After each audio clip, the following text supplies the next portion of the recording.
ਸਾਰਿਆਂ ਨੂੰ ਪਿਆਰ ਭਰੀ ਸਤਿ ਸ਼੍ਰੀ ਅਕਾਲ। ਮੈਂ ਤੁਹਾਡਾ ਹੋਸਟ ਹਰਭਜਨ ਸਿੰਘ ਸਤਿ ਸ਼੍ਰੀ ਅਕਾਲ ਪ੍ਰੋਗਰਾਮ ਦੇ ਰਾਹੀਂ ਚੌਪਾਲ ਟੀਵੀ ਦੇ ਸਹਿਯੋਗ ਦੇ ਨਾਲ ਇੱਕ ਵਾਰੀ ਫਿਰ ਹਾਜ਼ਰ ਹਾਂ ਤੁਹਾਡੇ ਸਾਹਮਣੇ ਇੱਕ ਨਵੀਂ ਸਟੋਰੀ ਲੈ ਕੇ। ਹਾਂਜੀ ਦਰਸ਼ਕੋ, ਜਿਵੇਂ ਕਿ ਤੁਸੀਂ ਜਾਣਦੇ ਹੋ ਕਿ ਪੰਜਾਬ ਦੀ ਧਰਤੀ ਸੂਫੀ ਸੰਤਾਂ ਤੇ ਪੀਰਾਂ ਫਕੀਰਾਂ ਦੀ ਧਰਤੀ ਰਹੀ ਹੈ। ਅਜਿਹੇ ਹੀ ਫਕੀਰ ਇੱਕ ਹਨ ਹਜ਼ਰਤ ਸਾਈਂ ਮੀਆਂ ਮੀਰ ਜੀ, ਜਿਨ੍ਹਾਂ ਦਾ ਦਰਬਾਰ ਲਾਹੌਰ ਦੀ ਧਰਤੀ 'ਤੇ ਸਥਿਤ ਹੈ। ਅੱਜ ਅਸੀਂ ਪਹੁੰਚੇ ਹਾਂ ਉਹਨਾਂ ਦੇ ਦਰਬਾਰ ਤੇ ਕਰਾਂਗੇ ਉਹਨਾਂ ਦੇ ਦਰਬਾਰ ਦੇ ਦਰਸ਼ਨ ਅਤੇ ਜਾਣਾਂਗੇ ਇਤਿਹਾਸ ਦੇ ਬਾਰੇ। ਸੋ ਬਣੇ ਰਹੋ ਮੇਰੇ ਨਾਲ, ਕਰਦੇ ਹਾਂ ਦਰਸ਼ਨ ਹਜ਼ਰਤ ਸਾਈਂ ਮੀਆਂ ਮੀਰ ਜੀ ਦੇ ਦਰਬਾਰ ਦੇ।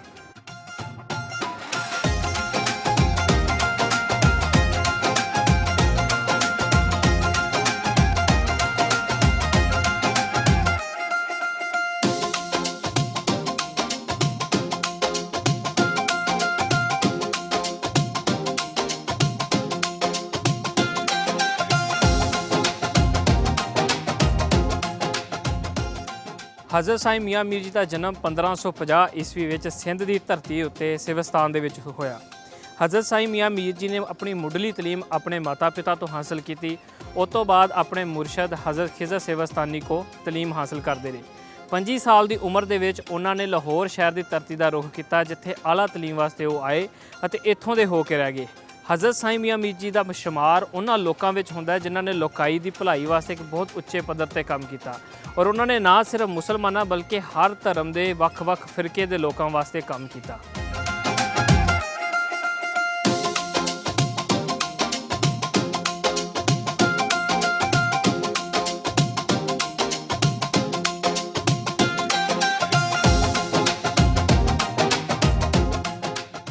ਹਾਂਜੀ ਮਿੱਤਰ ਪਿਆਰਿਓ, ਹਜ਼ਰਤ ਸਾਈਂ ਮੀਆਂ ਮੀਰ ਜੀ ਦਾ ਜਿਹੜਾ ਪਾਲਣ ਪੋਸ਼ਣ ਹੈ, ਜਿਹੜੀ ਮੁੱਢਲੀ ਤਾਲੀਮ ਉਹਨਾਂ ਦੇ ਘਰ ਦੇ ਵਿੱਚ ਕੀਤੀ ਗਈ। ਇਤਿਹਾਸਕਾਰ ਲਿਖਦੇ ਹਨ ਕਿ 11 ਸਾਲ ਦੀ ਉਮਰ ਦੇ ਵਿੱਚ ਉਹਨਾਂ ਦੇ ਪਿਤਾ ਦੀ ਡੈਥ ਹੋ ਜਾਂਦੀ ਹੈ।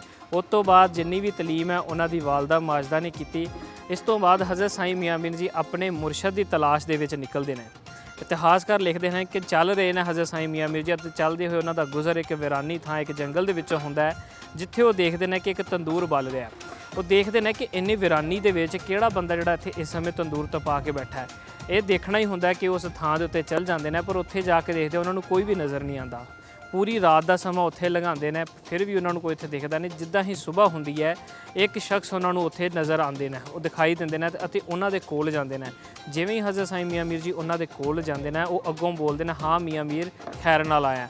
ਇਹ ਗੱਲ ਸੁਣਨੀ ਹੁੰਦੀ ਹੈ ਕਿ ਹਜ਼ਰਤ ਸਾਈਂ ਮੀਆਂ ਮੀਰ ਜੀ ਚੌਂਕ ਜਾਂਦੇ ਨੇ, ਹੈਰਾਨ ਹੋ ਜਾਂਦੇ ਨੇ ਕਿ ਇਹਨਾਂ ਨੂੰ ਮੇਰਾ ਨਾਂ ਕਿਵੇਂ ਪਤਾ। ਫਿਰ ਉਹ ਉਹਨਾਂ ਨੂੰ ਦੱਸਦੇ ਨੇ ਕਿ ਅਸਲ ਦੇ ਵਿੱਚ ਮੇਰਾ ਨਾਮ ਮੀਆਂ ਮੀਰ ਹੈ, ਔਰ ਮੈਂ ਇਸ ਥਾਂ ਤੋਂ ਬਿਲੋਂਗ ਕਰਨਾ ਹੈ ਅਤੇ ਮੈਂ ਆਪਣੇ ਮੁਰਸ਼ਦ ਹਜ਼ਰਤ ਖਿਜ਼ਰ ਸਿਵਸਤਾਨੀ ਦੀ ਤਲਾਸ਼ ਦੇ ਵਿੱਚ ਨਿਕਲਿਆ। ਅਤੇ ਅੱਗੇ ਉਹ ਸ਼ਖਸ ਕਹਿੰਦੇ ਨੇ ਕਿ ਮੈਂ ਉਹਨਾਂ ਨੂੰ ਜਾਣਦਾ ਤਾਂ ਨਹੀਂ, ਪਰ ਮੇਰਾ ਨਾਂ ਵੀ ਖਿਜ਼ਰ ਹੀ ਹੈ। ਇੰਨੀ ਕੁ ਗੱਲ ਸੁਣਨੀ ਹੁੰਦੀ ਹੈ ਕਿ ਹਜ਼ਰਤ ਸਾਈਂ ਮੀਆਂ ਮੀਰ ਜੀ ਉਹਨਾਂ ਦੇ ਚਰਨੀ ਡਿੱਗ ਜਾਂਦੇ ਆ ਅਤੇ ਉਹਨਾਂ ਨੂੰ ਆਪਣਾ ਮੁਰਸ਼ਦ ਮੰਨ ਲੈਂਦੇ ਨੇ। ਅਤੇ ਇਸ ਤੋਂ ਬਾਅਦ ਆਪਣੀ ਜਿੰਨੀ ਵੀ ਤਾਲੀਮ ਹੈ ਉਹ ਆਪਣੇ ਮੁਰਸ਼ਦ ਹਜ਼ਰਤ ਖਿਜ਼ਰ ਸਿਵਸਤਾਨੀ ਤੋਂ ਹਾਸਲ ਕਰਦੇ ਨੇ, ਅਤੇ ਉਹਨਾਂ ਤੋਂ ਫੈਜ਼ਯਾਬ ਹੋਣ ਤੋਂ ਬਾਅਦ ਲਾਹੌਰ ਦੀ ਧਰਤੀ ਦੇ ਉੱਤੇ ਤਾਲੀਮ ਹਾਸਲ ਕਰਨ ਵੀ ਆਉਂਦੇ ਆ ਅਤੇ ਲੋਕਾਂ ਨੂੰ ਫੈਜ਼ ਦੇਣ ਵਾਸਤੇ ਵੀ ਇਸ ਧਰਤੀ ਦੇ ਉੱਤੇ ਆਉਂਦੇ ਆ। ਔਰ ਉਸ ਤੋਂ ਬਾਅਦ ਜਿਹੜਾ ਸਾਰਾ ਸਮਾਂ ਉਹਨਾਂ ਦਾ ਲਾਹੌਰ ਦੀ ਧਰਤੀ ਉੱਤੇ ਹੀ ਬਤੀਤ ਹੁੰਦਾ ਹੈ।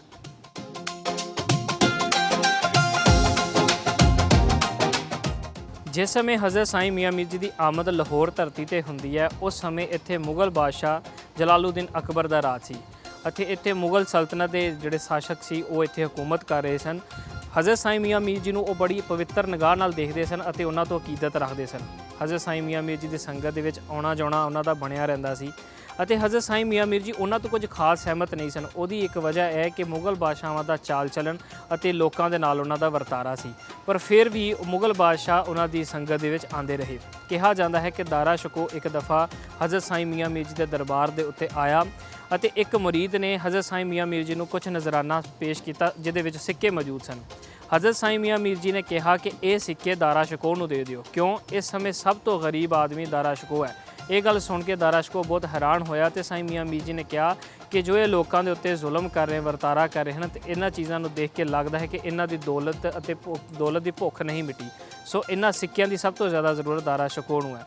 ਸੋ ਦਰਸ਼ਕੋ, ਤੁਸੀਂ ਦੇਖ ਸਕਦੇ ਹੋ ਕਿ ਜਿਵੇਂ ਕਿ ਹਜ਼ਰਤ ਸਾਈਂ ਮੀਆਂ ਮੀਰ ਜੀ ਨੇ ਬੜੇ ਢੰਗ ਅੱਛੇ ਸਲੀਕੇ ਦੇ ਨਾਲ ਹਰ ਤਰ੍ਹਾਂ ਦੇ ਲੋਕਾਂ ਨੂੰ ਗਾਈਡ ਕਰਨ ਦੀ ਕੋਸ਼ਿਸ਼ ਕੀਤੀ, ਜਿਨ੍ਹਾਂ ਵਿੱਚ ਮੁਗਲ ਬਾਦਸ਼ਾਹ ਅਤੇ ਆਮ ਲੋਕ ਸ਼ਾਮਲ ਸਨ। ਉਹਨਾਂ ਨੇ ਬਗੈਰ ਮਜ਼ਹਬ, ਬਗੈਰ ਕਿਸੇ ਫਿਰਕੇ ਤੋਂ ਅਤੇ ਬਗੈਰ ਕਿਸੇ ਉੱਚੇ ਪੱਧਰ ਦੇ ਬੰਦੇ ਤੋਂ ਲੈ ਕੇ ਛੋਟੇ ਪੱਧਰ ਦੇ ਬੰਦੇ ਤੱਕ ਹਰ ਇੱਕ ਨੂੰ ਇੱਕੋ ਜਿਹੀ ਤਾਲੀਮ ਦਿੱਤੀ, ਇੱਕ ਪਰਮਾਤਮਾ ਨਾਲ ਜੁੜਨ ਦੀ ਅਤੇ ਆਪਣੇ ਨਫਸ ਨੂੰ ਨਫੀ ਕਰਨ ਦੀ ਤਾਲੀਮ ਦਿੱਤੀ। ਉਹਨਾਂ ਦੀ ਜਿੰਨੀ ਵੀ ਸਿੱਖਿਆ ਉਹਦੇ ਵਿੱਚ ਇਹੀ ਦੇਖਣ ਨੂੰ ਮਿਲਦਾ ਹੈ ਕਿ ਖੁਦ ਨੂੰ ਨਫੀ ਕਰਨਾ ਹੀ ਪਰਮਾਤਮਾ ਦੇ ਨਾਲ, ਉਸ ਰੱਬ ਦੇ ਨਾਲ ਜੁੜਨ ਦਾ ਇੱਕ ਜ਼ਰੀਆ ਹੈ।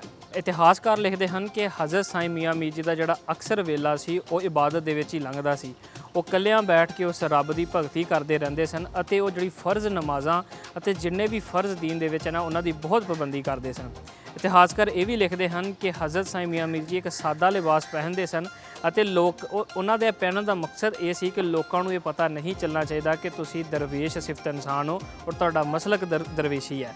ਇਸ ਤੋਂ ਇਲਾਵਾ ਦਾਰਾ ਸ਼ਕੋ ਲਿਖਦੇ ਹਨ ਕਿ ਹਜ਼ਰਤ ਸਾਈਂ ਮੀਆਂ ਮੀਰ ਜੀ ਇੰਨੇ ਬੁਲੰਦ ਅਤੇ ਉੱਚੇ ਅਖਲਾਕ ਦੇ ਮਾਲਕ ਸਨ ਕਿ ਉਹ ਕਹਿੰਦੇ ਸਨ ਕਿ ਜੇਕਰ ਅਗਰ ਅਖਲਾਕ ਕਿਸੇ ਇਨਸਾਨ ਦੀ ਸ਼ਕਲ ਦੇ ਵਿੱਚ ਹੁੰਦੇ ਤੇ ਉਹ ਹਜ਼ਰਤ ਸਾਈਂ ਮੀਆਂ ਮੀਰ ਜੀ ਦੀ ਸ਼ਕਲ ਦੇ ਵਿੱਚ ਹੋਣਾ ਸੀ। ਇੱਥੋਂ ਪਤਾ ਲੱਗਦਾ ਹੈ ਕਿ ਹਜ਼ਰਤ ਸਾਈਂ ਮੀਆਂ ਮੀਰ ਜੀ ਕਿੰਨੇ ਡਾਊਨ ਟੂ ਅਰਥ ਸਨ ਅਤੇ ਕਿੰਨਾ ਲੋਕਾਂ ਨੂੰ ਫੈਜ਼ ਦੇਣ ਵਾਸਤੇ ਕੋਸ਼ਿਸ਼ ਕਰਦੇ ਸਨ ਅਤੇ ਜਿਹੜਾ ਵੀ ਉਹਨਾਂ ਦੇ ਦਰ ਤੇ ਆਇਆ, ਉਹਨਾਂ ਦੇ ਕੋਲ ਆਇਆ, ਉਹਨਾਂ ਨੇ ਹਮੇਸ਼ਾ ਇੱਕੋ ਹੀ ਸਾਰਿਆਂ ਨੂੰ ਦਰਸ ਦਿੱਤਾ, ਆਪਣੇ ਨਫਸ ਨੂੰ ਨਫੀ ਕਰਨ ਦਾ ਅਤੇ ਉਸ ਰੱਬ ਦੀ ਬੰਦਗੀ ਕਰਨ ਦਾ। हाँ जी दर्शकों, इस समय मेरे सामने मौजूद है हज़रत साईं मियां मीर जी का दरबार। थानू लैके चलने दरबार के अंदर और दिखाने दरबार की रूहानीयत भरा एहसास। बने रहो मेरे नाल।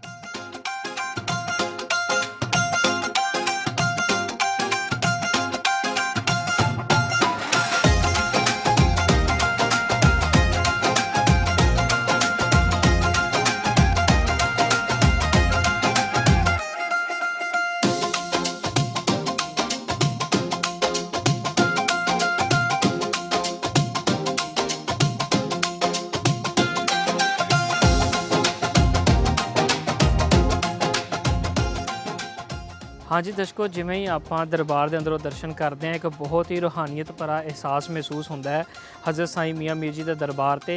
इत्थे एक बहुत ही खूबसूरत चीज़ जी कि दरबार से सानू देखने को मिलती है कि जिमें ही आप दाखिल होए सी, कबूतरों की एक भारी संख्या इत्थे देखने को मिलती है जी हर वक्त दरबार के उत्ते गुंबद से बैठी रही है और बहुत ही खूबसूरत मंजर पेश करती है। इस तो इलावा जिमें ही आप दरबार के अंदर जाने तो दरबार के अंदर हज़रत साईं मियां मीर साहब जी की कबर मुबारक को देखने वो उत्ते बहुत ही खूबसूरत अल्लाह ताला दे सफाती नाम जोड़े कि अरबी दे विच लिखे हुए हैं और वो चार चवक्के एक बहुत ही खूबसूरत एहसास होंदा है जोड़ा कि एक रूहानीयत भरा एहसास होंदा है। इस तो इलावा दर्शकों मैं तुहानूं दसदा चलां कि जिहड़ी ये इमारत है इनू दारा शको ने तमीर करवाया सी। हज़रत साईं मियां मीर जी की जो वफात होंदी है, उन्हां दी वफात तो बाद उन्हां दी वसीयत सी कि उन्हां नूं ऐसी थां दे उत्ते दफन किया जाए कि जिथे उन्हां दी ज़मीन कलली होवे, मतलब कि जदों उन्हां दी जिहड़ी हड्डियां हैगियां वो भी ना बच पाण। इहदी सब तो वड्डी वजह सी ये वसीयत करन दी कि हज़रत साईं मियां मीर जी चाहुंदे सन कि जिहड़े उन्हां दे मुरीद ने, जिहड़े उन्हां नूं मनण वाले हन, वो किते उन्हां नूं रब दी थां ते रखना शुरू ना कर देण। इस करके उन्हां ने वसीयत कीती ते उन्हां नूं एक दूर शहर तो बाहर एक जंगल दे विच दफन किया गया ਅਤੇ इस थां ਦੇ ਉੱਤੇ ਜਿਹੜੀ इमारत है दारा शको ने बाद ਵਿੱਚ तमीर करवाई। ਅਸੀਂ देख सकते हैं कि इस इमारत ਨੂੰ अगर जेकर देखिए तो ਇਹਦੇ ਵਿੱਚ ਸਾਨੂੰ मुगल सल्तनत ਦਾ ਉਹੀ आर्कीटैक्चर देखने ਨੂੰ ਮਿਲਦਾ ਹੈ ਜਿਹੜੇ ਕਿ मुगल बादशाह यूज़ करते सन। सब तो वड्डी गल ਜਿਹੜਾ संगे मरमर यूज़ किया जाता, उस तो इलावा इस इमारत ਦੇ ਵਿੱਚ ਉਹ लाल पत्थर की वरतों भी की गई है। इस तो इलावा चार चवखे पासे वो जालीदार ਜਿਹੜੇ हवादार दरवाजे वरते गए हैं जिन्हों के बहुत ही खूबसूरत हवा गुजरती है तो ਜਿਹੜੇ ਜ਼ਾਇਰੀਨ ਜਿਹੜੇ ਇੱਥੇ दर्शन करन आते हैं जो अंदर जाते हैं तो उन्होंने एक बहुत ही खूबसूरत रूहानीयत भरा ठंडक का एहसास होता है। इस तो इलावा दर्शकों एक उही गेट जोड़ा कि ये उत्ते लाया गया, बहुत ही पुरातन समय के जोड़ा लकड़ी का इत्थे गेट लाया गया सी, उस गेट को उदा ही संभाल के रखा होया। उहदे उत्ते वक्त के नाल नाल उहनूं संभालण दे वास्ते काफ़ी उहदे उत्ते जिहड़ियां परतां जिहड़ियां चढ़ाईयां गईयां ताकि वो अपने अस्से शक्ल दे विच मौजूद रहे। और सब तो खूबसूरत चीज़ इत्थे ये देखने को मिलती है कि जिन्ने भी सारे इत्थे दर्शन करन आते हैं वो बड़े प्यार श्रद्धा भावना इत्थे दर्शन करते हैं, इत्थे लंगर प्रशादा छकते हैं। इस तो इलावा अपने नाल जिहड़े लंगर वो लैके भी आते हैं। कई लोग इत्थे आके अपनियां मुरादां मंगते हैं तो कई लोग अपनियां मुरादां पूरीआं होण ते इत्थे अपना शुकराने वजों इत्थे आते हैं तो अपनी मुराद पूरी होण ते इत्थों दे लोकां नूं लंगर वरताउंदे हैं। सो एक बहुत ही खूबसूरत एहसास है जिहड़ा कि लोकां दी तरफों देखण नूं मिलदा ते लोकां दा प्यार जिहड़ा कि इस दरबार दे नाल अते उन्हां दी सहनशीलता बड़े प्यार सत्कार नाल इत्थे दर्शन करन आंदे हन। कोई भीड़ दे विच कोई एक दूसरे दे नाल कोई लड़ाई झगड़े वाली गल नहीं मिलती, सारिਆਂ दे नाल एक बहुत ही अच्छा वरतारा देखण नूं मिलदा है। तो दर्शकों इस तो इलावा मैं तुहानूं दसदा चलां ਕਿ ਹਜ਼ਰਤ ਸਾਈਂ ਮੀਆਂ ਮੀਰ ਜੀ ਨੇ ਤਕਰੀਬਨ 60 ਸਾਲ ਦਾ ਸਮਾਂ ਇਸ ਧਰਤੀ ਦੇ ਉੱਤੇ ਗੁਜ਼ਾਰਿਆ ਅਤੇ ਲੋਕਾਂ ਦੀ ਖਿਦਮਤ ਕਰਦੇ ਰਹੇ। ਦਰਸ਼ਕੋ, ਇਸ ਤੋਂ ਇਲਾਵਾ ਅਗਰ ਜੇ ਇਮਾਰਤ ਨੂੰ ਹੀ ਬਾਹਰੋਂ ਦੇਖੀਏ ਤੇ ਬਾਹਰੋਂ ਵੀ ਸਾਨੂੰ ਇੱਕ ਬਹੁਤ ਹੀ ਖੂਬਸੂਰਤ ਜਿਹੜੀ ਕਿ ਫਰੈਸਕੋ ਪੇਂਟਿੰਗ ਦਾ ਕੰਮ ਜਿਹੜਾ ਕਿ ਮੁਗਲ ਆਰਟ ਦੀ ਪਛਾਣ ਰਹੀ ਹੈ ਤੇ ਉਹ ਦੇਖਣ ਨੂੰ ਮਿਲਦਾ, ਜਿਹਦੇ ਵਿੱਚ ਬਹੁਤ ਹੀ ਖੂਬਸੂਰਤ ਫੁੱਲਦਾਰ ਬੂਟੇ ਬਣਾਏ ਗਏ ਹਨ। ਇਸ ਤੋਂ ਇਲਾਵਾ ਜਦੋਂ ਅੰਦਰ ਵੀ ਅਸੀਂ ਦੇਖਦੇ ਹਾਂ ਤੇ ਅੰਦਰ ਵੀ ਫਰੈਸਕੋ ਪੇਂਟਿੰਗ ਦਾ ਬਹੁਤ ਹੀ ਖੂਬਸੂਰਤ ਚਿੱਤਰਕਾਰੀ ਦਾ ਇੱਕ ਕਮਾਲ ਦੇਖਣ ਨੂੰ ਮਿਲਦਾ, ਜੋ ਕਿ ਮੁਗਲ ਦੌਰ ਦੀ ਪਛਾਣ ਹੈ ਕਿ ਉਹਨਾਂ ਨੇ ਆਪਣੀ ਹਰ ਇਮਾਰਤਾਂ, ਹਰ ਉਸ ਖੂਬਸੂਰਤ ਇਮਾਰਤ ਦੇ ਵਿੱਚ ਉਹਦੀ ਵਰਤੋਂ ਕੀਤੀ, ਚਾਹੇ ਉਹ ਮਕਬਰੇ ਹੋਣ, ਚਾਹੇ ਉਹ ਕਿਲਾ ਹੋਵੇ, ਚਾਹੇ ਉਹ ਦਰਬਾਰ ਹੋਣ, ਉਹਨਾਂ ਸਾਰਿਆਂ ਦੇ ਉੱਤੇ ਖੂਬਸੂਰਤੀ ਨੂੰ ਵਧਾਉਣ ਵਾਸਤੇ ਇਹ ਸਾਰਾ ਕੰਮ ਕੀਤਾ ਗਿਆ। ਇਸ ਤੋਂ ਇਲਾਵਾ ਅਸੀਂ ਦੇਖਿਆ ਜਾਏ ਤੇ ਇਸ ਦਰਬਾਰ ਦਾ ਬਹੁਤ ਖੁੱਲ੍ਹਾ ਏਰੀਆ, ਜਿਹਦੇ ਵਿੱਚ ਕਾਫੀ ਸੰਖਿਆ ਦੇ ਵਿੱਚ ਲੋਕ ਆ ਸਕਦੇ ਹਨ, ਦਰਸ਼ਨ ਕਰ ਸਕਦੇ ਹਨ। ਇੱਥੋਂ ਦੇ ਵਸਨੀਕਾਂ ਦੀ ਤਰਫੋਂ ਦੱਸਿਆ ਜਾਂਦਾ ਹੈ ਕਿ ਹਰ ਸਾਲ ਜਦੋਂ ਉਰਸ ਹੁੰਦਾ ਤੇ ਇੱਕ ਲੋਕਾਂ ਦੀ ਬਹੁਤ ਭਾਰੀ ਤਾਦਾਦ ਜੁੜਦੀ ਹੈ। ਕਈ ਦਫਾ ਤਾਂ ਇੱਦਾਂ ਹੁੰਦਾ ਹੈ ਕਿ ਲੋਕ ਬੜੇ ਦੂਰ ਦਰੇਰ ਤੋਂ ਆਉਂਦੇ ਹਨ ਤੇ ਉਹਨਾਂ ਦੀ ਰਿਹਾਇਸ਼ ਦਾ ਪ੍ਰਬੰਧ ਕਰਨ ਵਾਸਤੇ ਜਿਹੜੇ ਲੋਕਲ ਲੋਕ ਨੇ ਉਹ ਇੱਥੇ ਇਹਨਾਂ ਨੂੰ ਜਗ੍ਹਾ ਦਿੰਦੇ ਹਨ ਤੇ ਇੱਕ ਬਹੁਤ ਹੀ ਪਿਆਰ ਮੁਹੱਬਤ ਦਾ ਅਹਿਸਾਸ ਜਿਹੜਾ ਕਿ ਲੋਕਾਂ ਦੀ ਤਰਫੋਂ ਇੱਥੇ ਦੇਖਣ ਨੂੰ ਮਿਲਦਾ ਹੈ।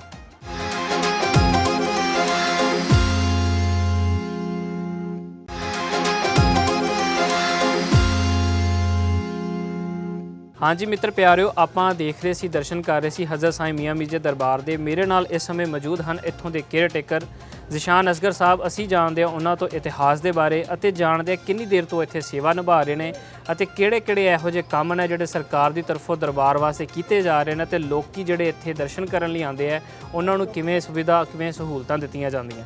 ਅਸਲਾਮ ਵਾਲੇਕੁਮ ਵੀਰ ਜੀ। ਵਾਲੇਕੁਮ। ਕੀ ਹਾਲ ਹੈ ਵੀਰ ਜੀ? ਠੀਕ ਹੋ ਜੀ? ਠੀਕ, ਅੱਲਾ ਦਾ। ਸਭ ਤੋਂ ਪਹਿਲਾਂ ਤਾਂ ਧੰਨਵਾਦ ਕਰਦੇ ਹਾਂ, ਤੁਸੀਂ ਆਪਣਾ ਕੀਮਤੀ ਸਮਾਂ ਦੇ ਰਹੇ ਹੋ ਸਾਨੂੰ। ਤੇ ਵੀਰ ਜੀ, ਅਸੀਂ ਪੁੱਛਣਾ ਚਾਹਾਂਗੇ, ਹਜ਼ਰਤ ਸਾਈਂ ਮੀਆਂ ਮੀਰ ਜੀ ਇੱਕ ਬਹੁਤ ਵੱਡਾ ਨਾਮ ਹੈ, ਸੂਫੀਆ ਕਰਾਮ ਦੀ ਅਗਰ ਲਿਸਟ ਦੇਖੀਏ ਅਸੀਂ ਉਹ ਫਰਿਸ਼ਤ ਦੇ ਵਿੱਚ, ਤੇ ਉਹਨਾਂ ਦੀ ਜ਼ਿੰਦਗੀ ਬਾਰੇ ਅਸੀਂ ਜਾਣਨਾ ਚਾਹਾਂਗੇ ਕਿ ਕਿਵੇਂ ਉਹ ਇਸ ਥਾਂ ਦੇ ਉੱਤੇ ਆਏ ਤੇ ਉਹਨਾਂ ਨੇ ਕਿਵੇਂ ਇਨਸਾਨੀਅਤ ਦੀ ਭਲਾਈ, ਲੋਕਾਈ ਦੀ ਭਲਾਈ ਵਾਸਤੇ ਕੰਮ ਕੀਤਾ। ਮੁਗਲ ਬਾਦਸ਼ਾਹਾਂ ਦਾ ਦੌਰ ਸੀ, ਸ਼ਾਹਜਹਾਂ, ਬਾਦਸ਼ਾਹ ਜੰਗੀਰ, ਇਹਨਾਂ ਦੇ। ਤੇ ਆ ਸਾਈਂ ਜੀ ਜਿਹੜੇ ਸਿੰਧ ਤੋਂ ਤਸ਼ਰੀਫ ਲਿਆਏ, ਸਾਧੂ ਬੇਲਾ ਸਖਰ ਦੇ ਵਿੱਚ ਆਪ ਦਾ ਗਾਉਂ ਹੈ ਤੇ ਆਪ ਜਿਹੜੇ ਇੱਥੇ ਲਾਹੌਰ ਦੇ ਵਿੱਚ ਤਸ਼ਰੀਫ ਲਿਆਏ ਸਨ ਆਪਣੀ ਤਾਲੀਮ ਦਾ ਆਗਾਜ਼ ਕਰਨ ਵਾਸਤੇ, ਪੜ੍ਹਨ ਵਾਸਤੇ ਇੱਥੇ ਤਸ਼ਰੀਫ ਲਿਆਏ ਸਨ। ਤੇ ਉਸ ਵਕਤ ਲੰਡੇ ਬਾਜ਼ਾਰ ਦੇ ਵਿੱਚ ਇੱਕ ਬੜਾ ਮਸ਼ਹੂਰ ਦਰਸਗਾਹ ਸੀ ਜਿਹਦਾ ਨਾਂ ਸੀ ਕਾਕੂ ਚਿਸ਼ਤੀ ਰਹਿਮਤੁल्लाह ਅਲੈਹ ਦੇ ਮਜ਼ਾਰ ਤੋਂ ਅੱਜ ਵੀ ਮਨਸੂਬ ਹੈ ਉਹ ਜਗ੍ਹਾ। ਉੱਥੇ ਆਪ ਨੇ ਤਾਲੀਮ ਹਾਸਲ ਕੀਤੀ ਤੇ ਉਸ ਤੋਂ ਬਾਅਦ ਅੱਲਾ ਦੀ ਇਬਾਦਤ 'ਚ ਮਸ਼ਗੂਲ ਰਹਿੰਦੇ ਸਨ ਤੇ ਆਪ ਦੀ ਰਿਹਾਇਸ਼ ਸੀ ਜਿਹੜੀ ਡਲਹੌਜ਼ੀ ਸ਼ੂਜ਼ ਔਰ ਬਾਈਬਲ ਸੁਸਾਇਟੀ ਜਿਹੜੀ ਅਨਾਰਕਲੀ ਦੇ ਵਿੱਚ ਮੌਜੂਦ ਹੈ, ਉੱਥੇ ਆਪ ਦੀ ਰਿਹਾਇਸ਼ ਸੀ। ਉੱਥੋਂ ਇਹ ਉਸ ਵਕਤ ਜ਼ਮਾਨੇ 'ਚ ਇਹ ਜੰਗਲ ਸੀ, 12 ਦਰਵਾਜ਼ਿਆਂ ਦੇ ਅੰਦਰ ਆਬਾਦੀ ਕਿਉਂਕਿ ਮੌਜੂਦ ਸੀ ਤੇ ਇੱਥੇ ਆਪ ਅੱਲਾ ਦੀ ਇਬਾਦਤ ਦੇ ਵਿੱਚ ਮਸ਼ਗੂਲ ਰਹਿੰਦੇ ਸਨ। ਤੇ ਜ਼ਿਆਦਾ ਵਕਤ ਜਿਹੜਾ ਸਕੀਨਤੁਲ ਔਲੀਆ ਕਿਤਾਬ ਲਿਖੀ ਹੈ ਸ਼ਾਹਜਹਾਂ ਬਾਦਸ਼ਾਹ ਦੇ ਬੇਟੇ ਦਾਰਸ਼ਕੋ ਨੇ, ਉਹਨੇ ਉਹਦੇ 'ਚ ਰਕਮ ਕੀਤਾ ਹੈ ਕਿ ਜ਼ਿਆਦਾ ਵਕਤ ਆਪਣੇ ਅੱਲਾ ਦੀ ਇਬਾਦਤ ਵਿੱਚ ਮਸ਼ਗੂਲ ਰੱਖਦੇ ਸਨ।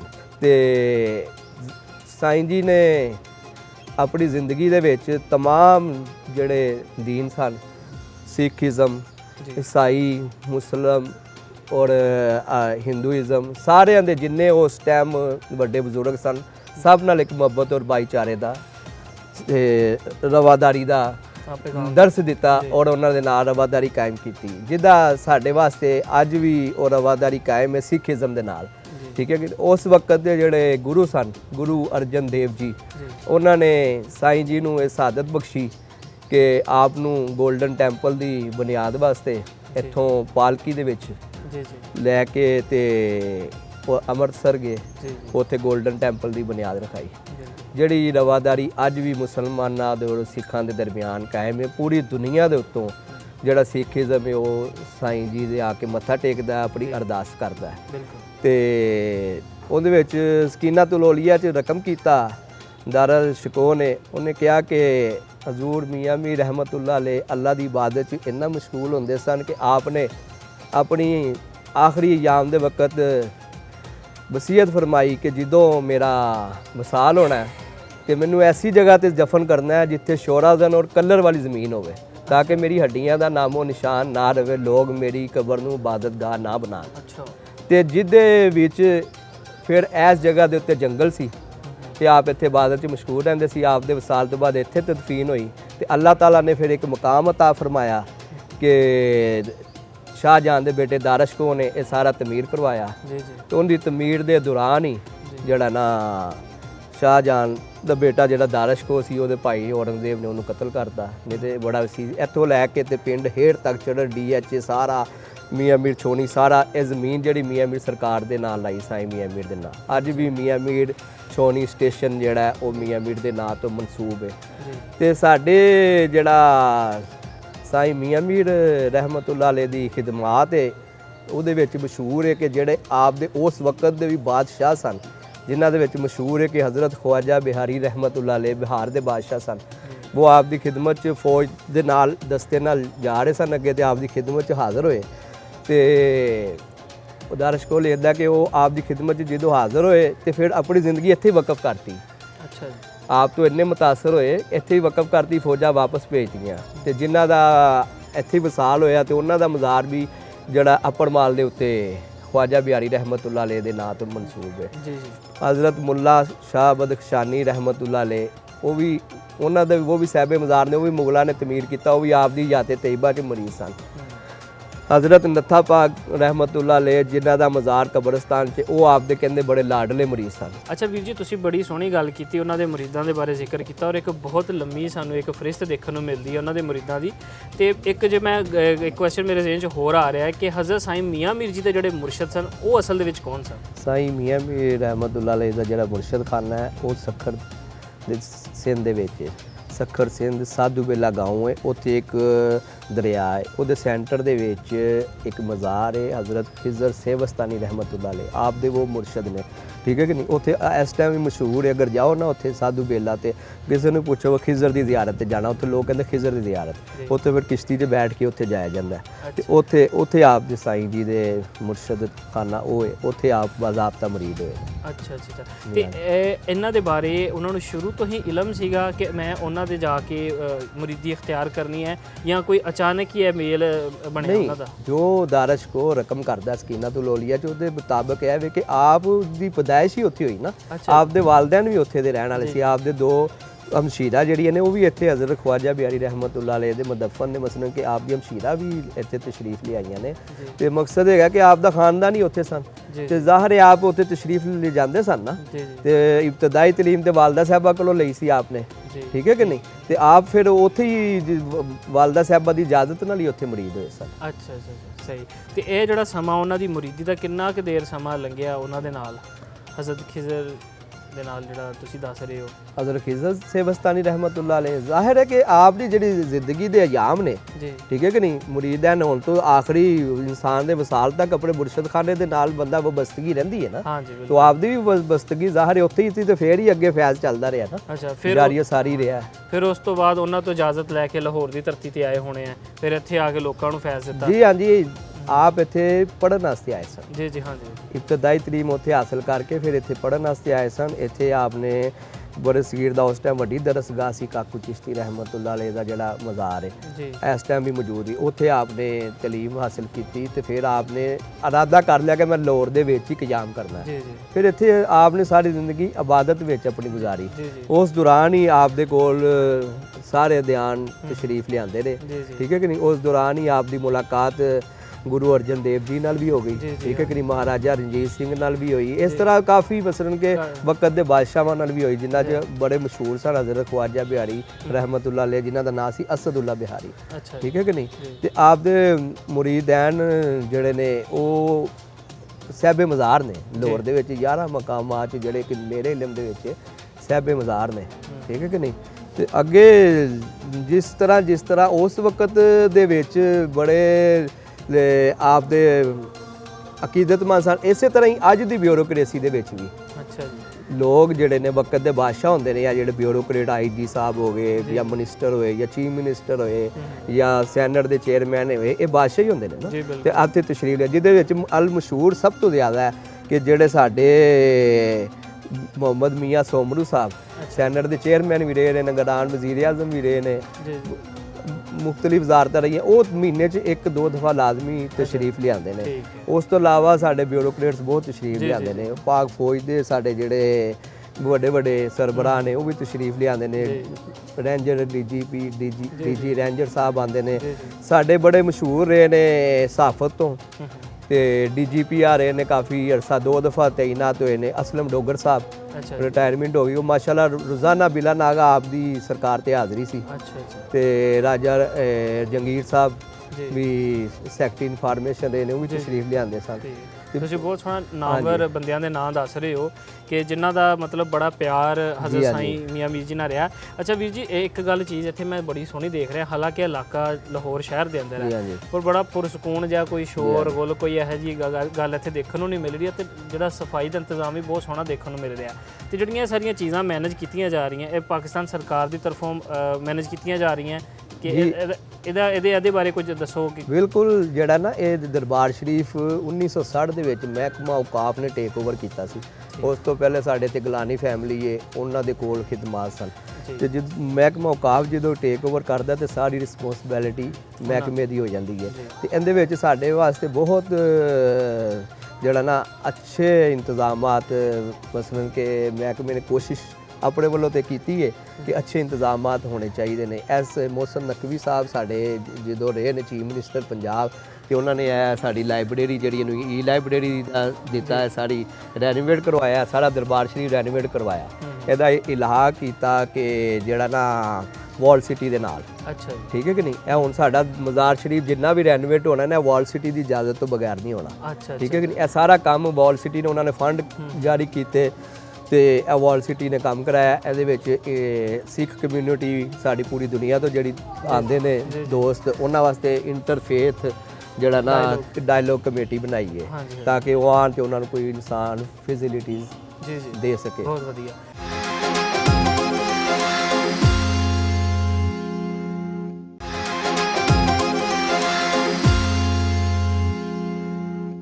ਅੱਛਾ ਵੀਰ ਜੀ, ਇੱਕ ਤੇ ਬਾਬਾ ਜੀ ਦਾ ਜਿਹੜਾ ਉਰਸ ਹੁੰਦਾ ਹੈ, ਉਹ ਹਰ ਸਾਲ ਕਿਹੜੇ ਮਹੀਨੇ 'ਚ ਮਨਾਇਆ ਜਾਂਦਾ ਹੈ, ਤੇ ਲੋਕ ਕਿੱਥੋਂ ਕਿੱਥੋਂ ਆਉਂਦੇ ਨੇ, ਔਰ ਲੋਕਾਂ ਦਾ ਕੀ ਇੱਥੇ ਆ ਕੇ ਜਿਹੜਾ ਸ਼ਰਧਾ ਭਾਵਨਾ ਹੁੰਦੀ ਆ, ਕਿਵੇਂ ਉਹ ਕਰਦੇ ਨੇ, ਉਹਦੇ ਬਾਰੇ ਦੱਸੋ। ਸਾਈਂ ਜੀ ਦਾ ਜਿਹੜਾ ਉਰਸ ਹੈ ਨਾ, ਉਹ ਸਾਡਾ ਇਸਲਾਮੀ ਮਹੀਨਾ ਜਿਹੜਾ ਨਾ ਰਬੀਉਲ ਅਵਲ, ਉਹਦੀ ਕਨਫਰਮ ਤਰੀਕ ਹੈ 7-8 ਰਬੀਉਲ ਅਵਲ। 7 ਰਬੀਉਲ ਅਵਲ ਨੂੰ ਚਰਾਗਾ ਔਰ 8 ਰਬੀਉਲ ਅਵਲ ਨੂੰ ਉਰਸ ਮੁਬਾਰਕ। ਜਿਹੜੇ ਉਰਸ ਮੁਬਾਰਕ ਹੈ ਉਹਦੇ ਇੰਤਜ਼ਾਮਾਤ ਦੇ ਵਿੱਚ ਜਿਹੜਾ ਨਾ ਪਹਿਲੇ ਦਿਨ ਚਾਦਰ ਪੋਸ਼ੀ ਹੁੰਦੀ ਹੈ, ਜਿਹਨੂੰ ਰਵਾਇਤੀ ਅੰਦਾਜ਼ ਦੇ ਵਿੱਚ ਸਾਡੇ ਮਿਨਿਸਟਰ ਸਾਹਿਬ, ਠੀਕ ਹੈ ਕਿ ਨਹੀਂ, ਔਰ ਸਿੱਖ ਕਮਿਊਨਿਟੀ ਵੱਲੋਂ ਕੁਝ ਅਮਰੀਕਾ ਤੋਂ ਵੀ ਮਹਿਮਾਨ ਆਉਂਦੇ ਨੇ। ਇੱਥੋਂ ਬਿਸ਼ਨ ਸਿੰਘ ਸਾਹਿਬ ਨੇ ਮਸ਼ਹੂਰ, ਜਿਹੜੇ ਰਵਾਦਾਰੀ ਤੇ ਕੰਮ ਕਰ ਰਹੇ ਨੇ, ਉਹਨਾਂ ਨੂੰ ਵੀ ਮਹਿਮਾਨ ਬਣਾਇਆ ਜਾਂਦਾ ਹੈ। ਸਾਡੇ ਜਿਹੜੇ ਮਿਨਿਸਟਰ ਔਕਾਫ ਹੁੰਦੇ ਨੇ ਉਹ ਵੀ। ਤੇ ਹਾਲ ਦੇ ਵਿੱਚ ਸਾਡੇ ਚੀਫ ਮਿਨਿਸਟਰ ਮੋਹਸਨ ਨਕਵੀ ਸਾਹਿਬ ਸਨ, ਉਹ ਵੀ ਤਸ਼ਰੀਫ ਲਿਆਏ ਸਨ। ਤੇ ਸਾਡੇ ਸੈਕਟਰੀ ਜਿਹੜੇ ਮੌਜੂਦਾ ਹੋਣ, ਡੀਜੀ ਸਾਹਿਬ ਔਰ ਐਡਮਿਨਿਸਟ੍ਰੇਸ਼ਨ ਜਿੰਨੀ ਵੀ ਹੁੰਦੀ ਮਸਲਨ, ਤੇ ਉਹ ਤੇ ਉਸ ਤੋਂ ਬਾਅਦ ਸਾਡੀ ਇੱਕ ਦਰਬਾਰ ਸ਼ਰੀਫ ਦੀ ਕਮੇਟੀ ਬਣੀ, ਜਿਹਨੂੰ ਕਹਿੰਦੇ ਨੇ ਆਰਪੀਸੀ ਕਮੇਟੀ। ਉਹਦੇ ਜਿਹੜੇ ਸਾਡੇ ਚੇਅਰਮੈਨ ਨੇ ਉਹ ਸਾਹਿਬਜ਼ਾਦਾ ਸ਼ਹਿਜ਼ਾਦ ਸੁਲਤਾਨ ਸਾਹਿਬ, ਜਿਹੜੇ ਹੱਕਬਾਊ ਸੁਲਤਾਨ ਦੇ ਗੱਦੀ ਨਸ਼ੀਨ ਵੀ ਨੇ, ਠੀਕ ਹੈ ਕਿ ਨਹੀਂ, ਔਰ ਮੌਜੂਦਾ ਸਾਡੇ ਐਡੀਸ਼ਨਲ ਆਈਜੀ ਵੀ ਨੇ, ਮੌਜੂਦਾ ਐਡੀਸ਼ਨਲ ਆਈਜੀ ਨੇ, ਉਹ ਸਾਡੇ ਚੇਅਰਮੈਨ ਨੇ। ਉਸ ਤੋਂ ਬਾਅਦ ਸਾਡੇ ਜਿਹੜੇ ਮੈਂਬਰਾਨ ਨੇ, ਉਹਨਾਂ ਦੇ ਵਿੱਚ ਵੀ ਕਾਫੀ ਮੁਖੱਈਰ ਹਜ਼ਰਾਤ ਵੀ ਨੇ, ਔਰ ਜਿਹੜੇ ਸਰਕਾਰ ਦੇ ਅਕੀਦਤਮੰਦ ਨੇ, ਠੀਕ ਹੈ ਕਿ ਨਹੀਂ।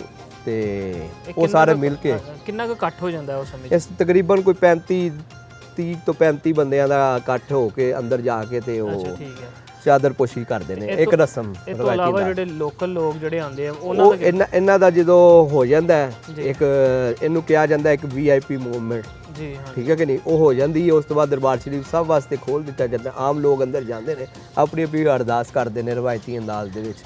ਫਿਰ ਉਸ ਤੋਂ ਬਾਅਦ ਜਿਹੜਾ ਸਾਡਾ ਲੰਗਰ ਸ਼ਰੀਫ ਦਾ ਇਫਤਤਾਹ ਹੁੰਦਾ ਹੈ ਬਾਜ਼ਾਬਤਾ ਤੌਰ ਤੇ ਲੰਗਰ ਸ਼ਰੀਫ ਦਾ ਮਹਿਕਮੇ ਵੱਲੋਂ ਵਸੀਹ ਇੰਤਜ਼ਾਮ ਕੀਤਾ ਜਾਂਦਾ ਹੈ, ਠੀਕ ਹੈ ਕਿ ਨਹੀਂ, ਔਕਾਫ ਦੀ, ਜਿਹਦੀ ਮਾਵਨਤ RPC ਕਮੇਟੀ ਕਰਦੀ ਔਰ ਮੈਨੇਜਰ ਔਕਾਫ ਕਰਦੇ ਨੇ।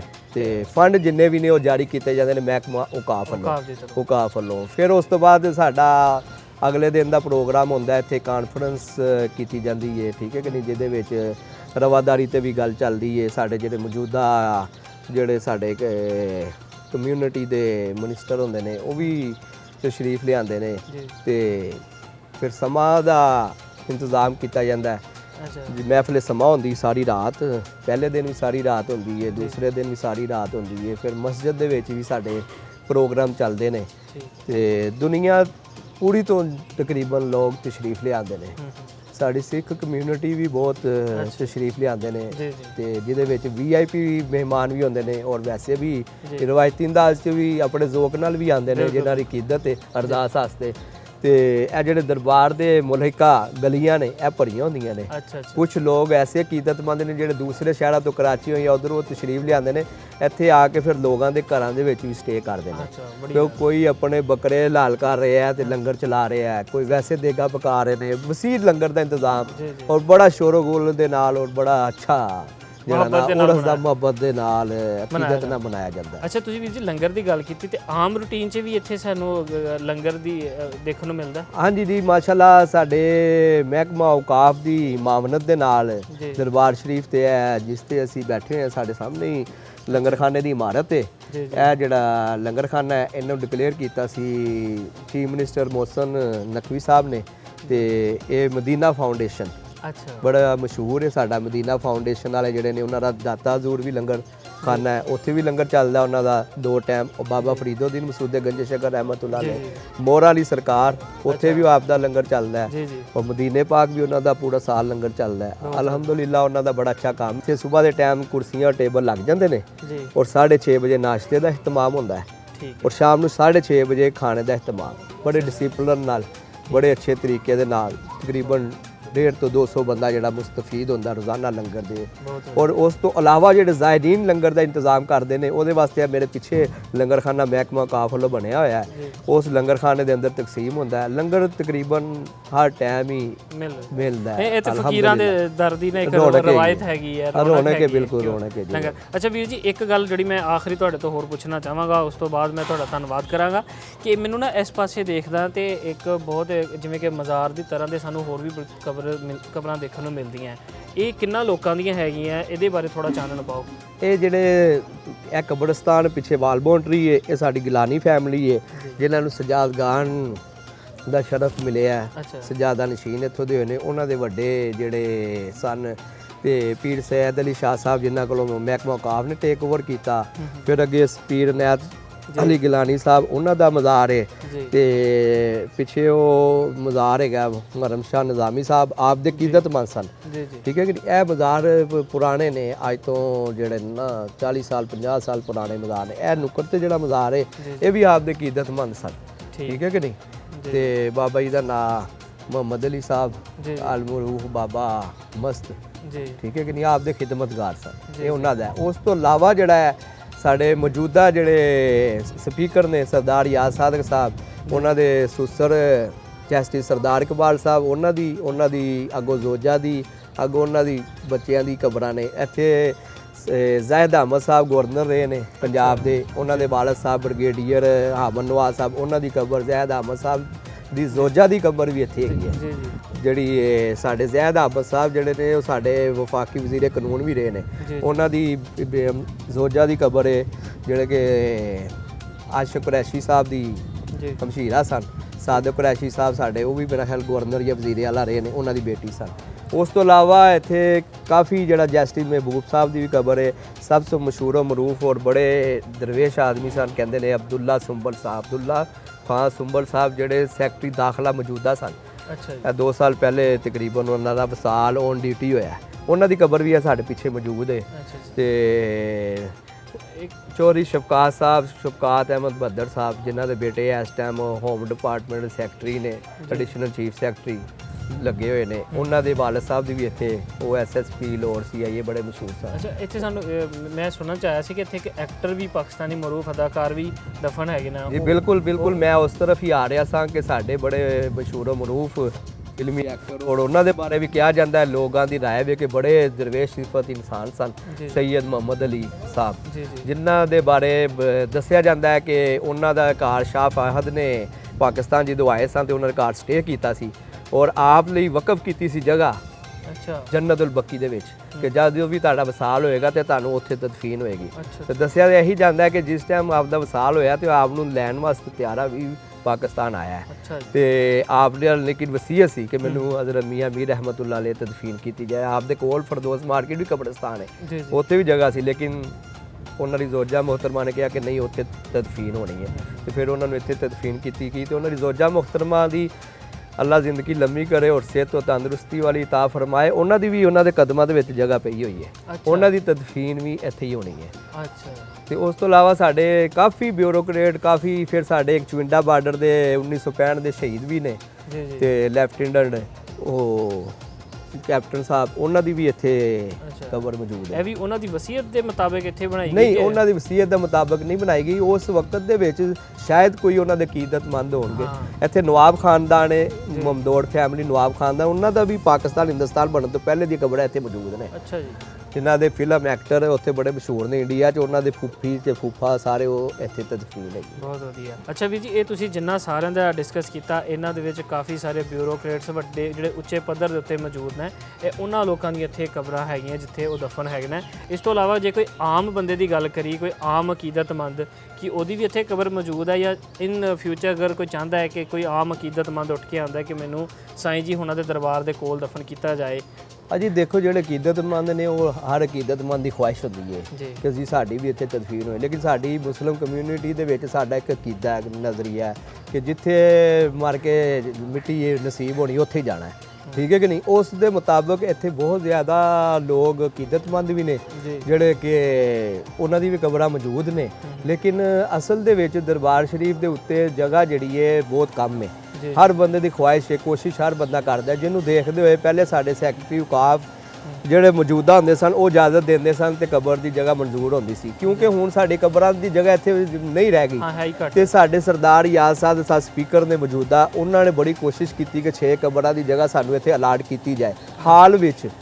ਅੱਜ ਤੋਂ 6 ਮਹੀਨੇ ਪਹਿਲੇ ਇੱਥੇ ਬੜਾ ਜਗ੍ਹਾ ਜਗ੍ਹਾ ਦੇ ਉੱਤੇ ਆ ਕੇ ਕੋਸ਼ਿਸ਼ ਕੀਤੀ ਉਹਨਾਂ ਨੇ, ਲੇਕਿਨ ਇੱਥੇ ਜਗ੍ਹਾ ਮੌਜੂਦ ਨਹੀਂ ਹੈ। ਔਰ ਸਾਡੇ ਸਾਬਕਾ ਸੈਕਟਰੀ ਸਾਹਿਬ ਤਹਿ ਰਜ਼ਾ ਬੁਖਾਰੀ ਸਾਹਿਬ ਰਿਟਾਇਰ ਹੋ ਗਏ ਨੇ, ਉਹਨਾਂ ਨੇ ਇੱਥੇ ਇੱਕ ਜਿਹੜਾ ਨਾ ਕਮੇਟੀ ਬਣਾਈ ਹੈ ਕਿ ਸਭ ਤੋਂ ਪਹਿਲੇ ਉਹ ਕਮੇਟੀ ਕੋਲ ਜਾਂਦਾ ਰਿਵਿਊ ਕਿ ਇੱਥੇ ਜਗ੍ਹਾ ਮੌਜੂਦ ਹੈ ਕਿ ਨਹੀਂ ਮੌਜੂਦ। ਉਸ ਕਮੇਟੀ ਤੋਂ ਬਾਅਦ ਜਿਹੜਾ ਨਾ ਇਹ ਕਬਰ ਵਾਸਤੇ ਦਰਖਾਸਤ ਜਿਹੜੀ ਸੈਕਟਰੀ ਔਕਾਫ ਕੋਲ ਜਾਂਦੀ ਹੈ, ਸੈਕਟਰੀ ਔਕਾਫ ਚੀਫ ਸੈਕਟਰੀ ਨੂੰ ਰਿਕਮੈਂਡ ਕਰਦਾ ਹੈ।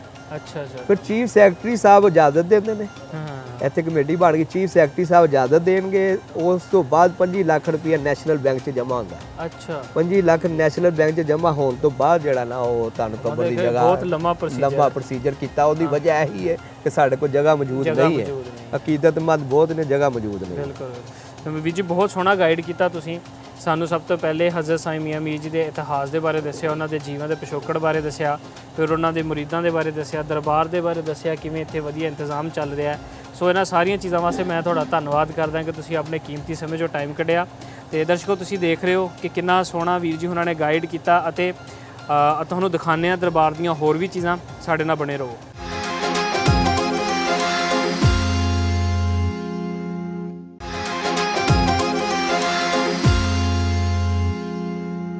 ਹਾਂਜੀ ਦਰਸ਼ਕੋ, ਜਿਵੇਂ ਹੀ ਆਪਾਂ ਦਰਬਾਰ ਤੋਂ ਬਾਹਰ ਆਉਂਦੇ ਹਾਂ, ਅੰਦਰ ਦਰਸ਼ਨ ਕਰਨ ਤੋਂ ਬਾਅਦ ਬਾਹਰ ਆਏ ਹਾਂ, ਤੇ ਇੱਕ ਚੀਜ਼ ਮੈਂ ਤੁਹਾਨੂੰ ਬੜੇ ਮਜ਼ੇ ਦੀ ਤੇ ਇੱਕ ਖੂਬਸੂਰਤ ਚੀਜ਼ ਇੱਥੇ ਗੌਰ ਕਰਨ ਵਾਲੀ ਦਿਖਾਉਣਾ ਚਾਹਾਂਗਾ ਕਿ ਤੁਸੀਂ ਮੇਰੇ ਪਿੱਛੇ ਉਹ ਇਮਾਰਤ, ਮਜ਼ਾਰ ਦੀ ਉਹ ਇਮਾਰਤ ਦੇਖ ਰਹੇ ਹੋ। ਇਹਦੇ ਉਤਲੇ ਪਾਸੇ ਆਪਾਂ ਜਦੋਂ ਵੀ ਕੋਈ ਮਜ਼ਾਰ ਦੇਖਦੇ ਹਾਂ, ਕੋਈ ਦਰਬਾਰ ਦੇਖਦੇ ਹਾਂ, ਉਹਦੇ ਉੱਤੇ ਸਾਨੂੰ ਸਬਜ਼ ਰੰਗ ਦਾ ਗੁੰਬਦ ਨਜ਼ਰ ਆਉਂਦਾ ਹੈ, ਪਰ ਇਹਦੇ ਉੱਤੇ ਸਬਜ਼ ਰੰਗ ਦਾ ਗੁੰਬਦ ਨਜ਼ਰ ਨਹੀਂ ਆ ਰਿਹਾ।